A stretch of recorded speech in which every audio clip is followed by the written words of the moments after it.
The 2020 Hyundai Veloster Turbo, driven. The Hyundai Veloster is a fun, affordable car that is positioned securely in the compact hatchback niche and, while it doesn't rank necessarily high in terms of power, its unique style, performance, and fairly upscale interior is quite noteworthy. Currently a year into its second generation, we decided it was time to get behind the wheel of Hyundai's fan favorite, and to our surprise, a Veloster Turbo landing in Topspeed HQ's parking lot.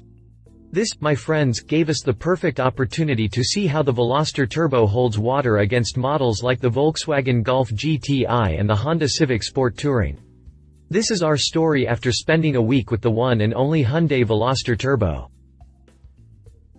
Driving impressions. To sum up the Hyundai Veloster in one sentence, we'd have to say that the Veloster Turbo is an absolute blast to drive. It's sportier than most compact cars in its class, and that means stiffer suspension, tighter steering, and an overall fun driving dynamic. In our time with the Veloster Turbo, we found that it really captures that soul or spirit of lightweight and sporty compact cars. Going into the experience, we were expecting a bit of disappointment as, with just 201 horsepower and 195 pound-feet of torque, it's hard to imagine a car like the Veloster performing as good as it looks. But, to our amazement, it really does. The 1.6-liter, turbocharged engine delivers consistent power from the onset with very little lag. We were able to meet Hyundai's claim of 7.3 seconds to 60 miles per hour and, with the wind at our back, we were able to get that down to around 7.2 on several occasions.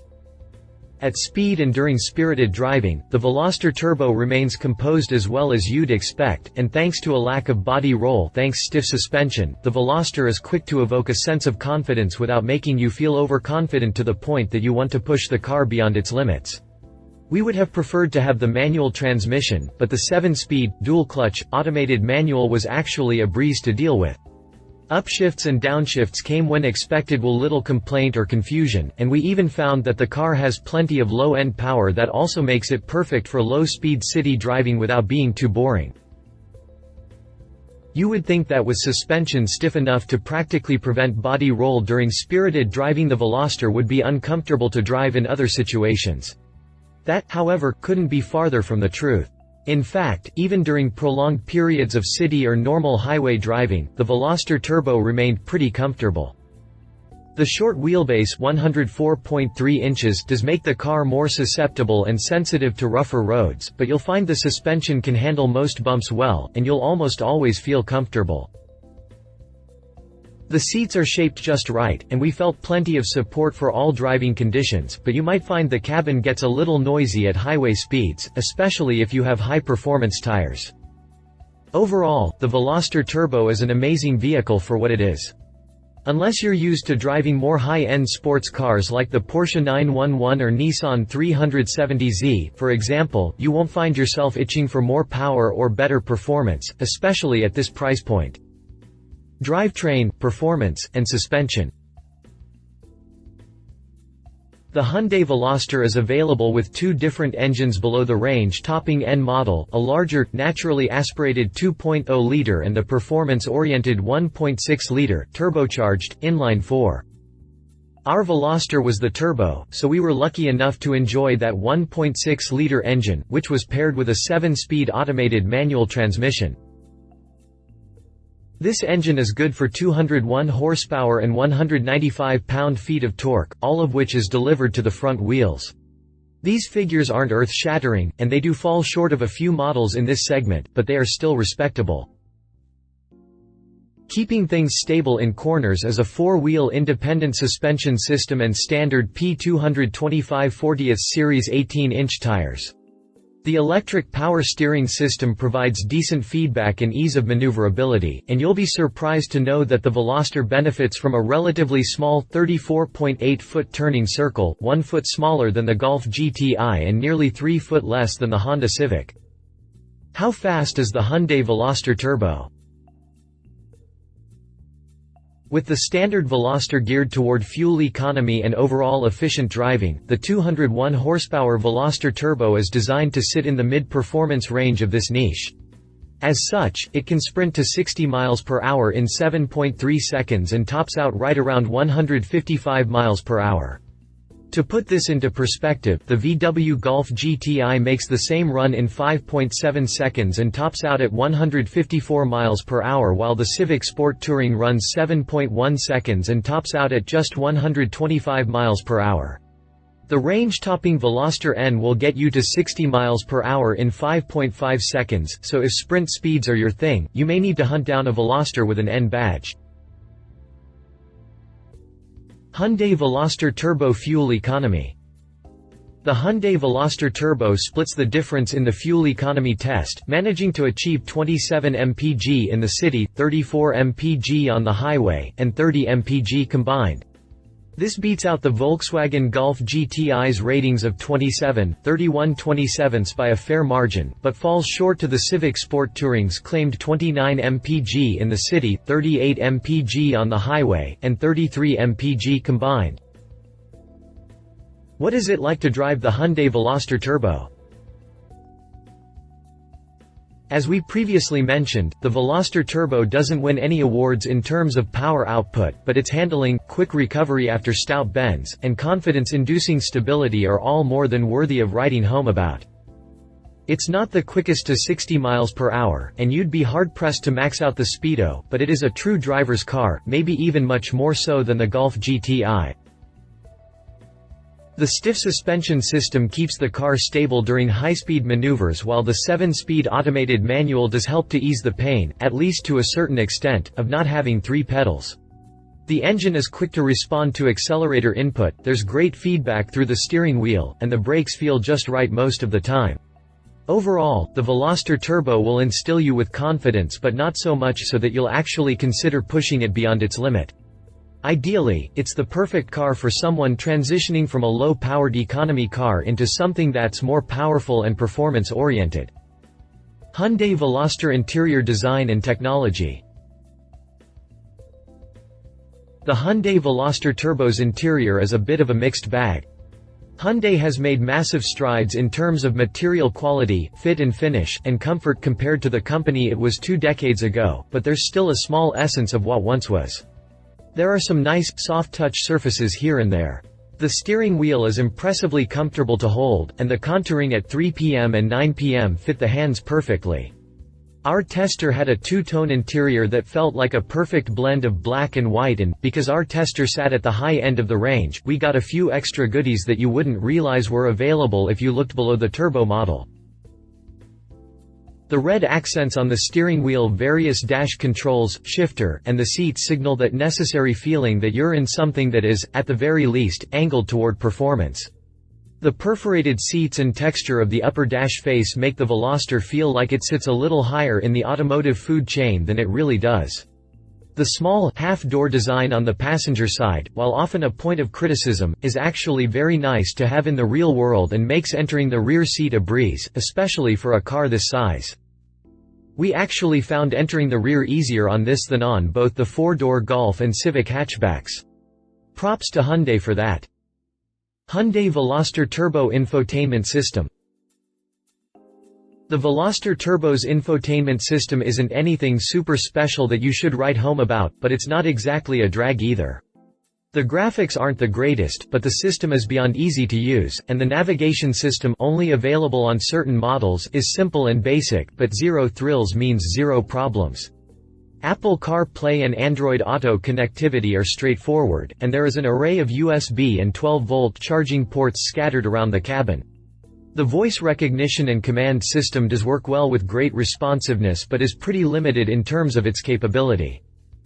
Overall, the infotainment system, while somewhat small and not as graphically pleasing as others in this niche, is actually pretty good in its own way. It feels like it's exactly what a car like the Veloster Turbo needs. It's a car meant for enjoying the drive, so you don't need excessive functions or erroneous menus to deal with. On a side note, the Infinity audio system is as impressive as you'd expect, and we highly recommend opting for it if your trim doesn't come standard with it. How much cargo room does the Hyundai Veloster have? If you tend to haul a lot of cargo on a regular basis, you need to pay attention here, as the Veloster offers up 19.9 cubic feet of cargo room with the rear seats in the upright position and 44.5 cubic feet with the rear seats laid down. These aren't horrible figures for a model this size, but it does come in third place compared to the Golf GTI and Honda Civic.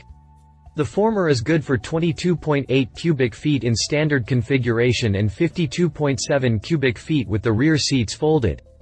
The Civic, on the other hand, is good for 22.6 cubic feet or a maximum of 46.2 if you fold the rear seats. So, the Veloster falls short of both, but unless you carry a lot, this may be a non-issue. Just be sure to take this into consideration before signing on the dotted line. Is the Hyundai Veloster spacious inside?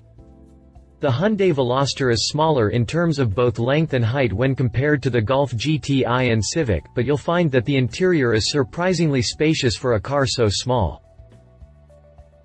Both front and rear passengers will find that there's generally enough room, and even full-grown adults can spend a decent amount of time in the rear without complaint. In terms of front and rear space, the Veloster wins some categories and loses others, but overall, it competes admirably with the competition. Check out the visual aids below to understand this a little better. Exterior design and styling. The Hyundai Veloster, in general, has a very interesting look to it, and it's really the mashup of different design cues that sets it apart from anything else on the market. The hood, for example, is muscular and almost looks like it was ripped right off a last-gen Ford Mustang. The grille is reminiscent of the latest Genesis design, and the headlights give the car an overall premium feel that's usually associated with BMW, Mercedes, or Audi. They don't look quite as good as those in the premium segment, but they get the car nicely. Even more interesting than the front end, however, is the unique design from the front clip rearward, and this is where the Veloster really differentiates itself. From the driver's side, you have a 3-door hatchback. From the passenger side, however, there's a rear door that really does help facilitate easier ingress and egress. The downside to this is that the driver's door is very long, and it can make entering or exit a pain if you're parking in close quarters. The rear end is downright dominated by such a steeply sloping roof that you'd be hard-pressed to believe that there's any type of headroom in the rear. There actually is. This is, however, why the Veloster falls so short in terms of cargo room.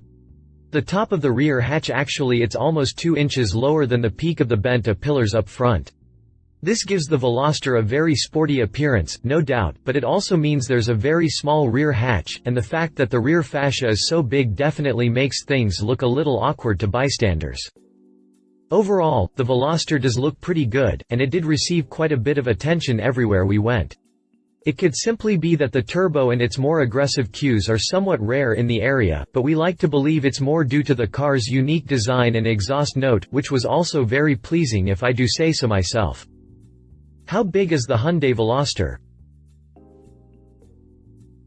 The Veloster in all trim levels measures 166.9 inches long, 70.9 inches wide, and 55.1 inches tall. It is as wide or wider than both the Honda Civic and Volkswagen Golf, and it sits considerably lower than both, which I believe translated to a better driving dynamic in general, albeit at the expense of some interior headroom. The Veloster also features a wider front and rear track, yet another thing that I believe made driving it a little more fun than the competition. As far as garage storage, the Veloster should fit in just about any garage. Even a 1.5 car garage will give you ample room, however, you need to keep that long driver's door in mind. Smaller, one-car garages may open you to the risk of dinging the door if you're not careful. It'll fit, no doubt, but getting in and out might be anxiety-inducing. How much does the Hyundai Veloster Turbo weigh? The Veloster is actually impressive light compared to the competition, tipping the scale at just 2,899 pounds. To put this into perspective, the Volkswagen Golf weighs 3,128 pounds while the Civic Sport Touring comes in at 3,009 pounds. That said, the Veloster delivers an impressive for this segment 0.06 horsepower per pound. The Civic Sport Touring comes in at 0.057 horsepower per pound, and the Volkswagen Golf GTI comes in at 0.072 horsepower per pound. That's also why the latter is so much faster to 60 miles per hour. How does the Hyundai Veloster Turbo compare to the Volkswagen Golf GTI? If our comparison was based on looks alone, we'd probably have to give the trophy to the Hyundai Veloster Turbo. But, sporty and aggressive design is only a small part of the hot hatch equation, and that's why the Volkswagen Golf GTI probably sits a little higher on our must-have list. It doesn't sit much higher, but with an extra 27 ponies and 63 pound-feet of torque, there's no denying that the Golf GTI is a step ahead in terms of performance. It sends power to the front wheels, just like the Veloster, and it does ride on 18-inch tires. Unfortunately, the trade-off comes in the form of subdued looks, a heavier footprint 3,128 pounds versus 2,899 pounds, and significantly lower fuel economy 25.31 versus 27.34. The Golf GTI doesn't come without its benefits, either, with a maximum cargo capacity of 52.7 cubic feet beating out most of the competition, and let's not forget about the undeniable heritage that comes with the Golf GTI name. That heritage, however, will cost you, with the Golf GTI starting out at $28,595 and climbing as high as $36,495, considerably more than both the Veloster Turbo and the Civic Sport Touring. Read our full review on the Volkswagen Golf GTI. How does the Hyundai Veloster Turbo compare to the Honda Civic Sport Touring? The Civic Sport Touring is kind of the underdog in this comparison. Compared to the Veloster Turbo, the Civic Sport Touring's massive fake vents and overly aggressive styling comes off as kind of fake. Or, one could even say that Honda was trying a little too hard. For a car that has just 174 horsepower and 162 pound-feet of torque, the Civic Sport Touring has a little more look-fast DNA than it does go-fast DNA. It's not necessarily a bad thing, but I felt the Civic would benefit from more subdued styling below the range-topping Type R trim level. With that in mind, the Civic Sport Touring is actually 0.2 of a second faster to 60 miles per hour than the Hyundai Veloster Turbo, 7.1 seconds versus 7.3 seconds, but tops out at a very low but manageable 125 miles per hour. So, it won't win any top speed challenges, but you will go further on a tank of gas thanks to its impressive fuel economy ratings of 29 mpg in the city, 38 mpg on the highway, and 33 mpg combined, all figures that put both the Veloster and Golf GTI to shame. With the exception of front legroom and front hip room, the Civic is also more spacious than the Veloster, with an emphasis on rear passenger room where it has nearly an extra inch of headroom and shoulder room and 3.3 inches of extra legroom. If you have rear passengers on a regular basis, they'll appreciate you driving the Civic over the Veloster, I can promise you that. On that note, the Honda Civic Sport Touring is also the cheapest of the bunch, starting out at $22,850 and maxing out at $28,150. If you liked this video, please share your thoughts in the comments below and don't forget to hit the subscribe button.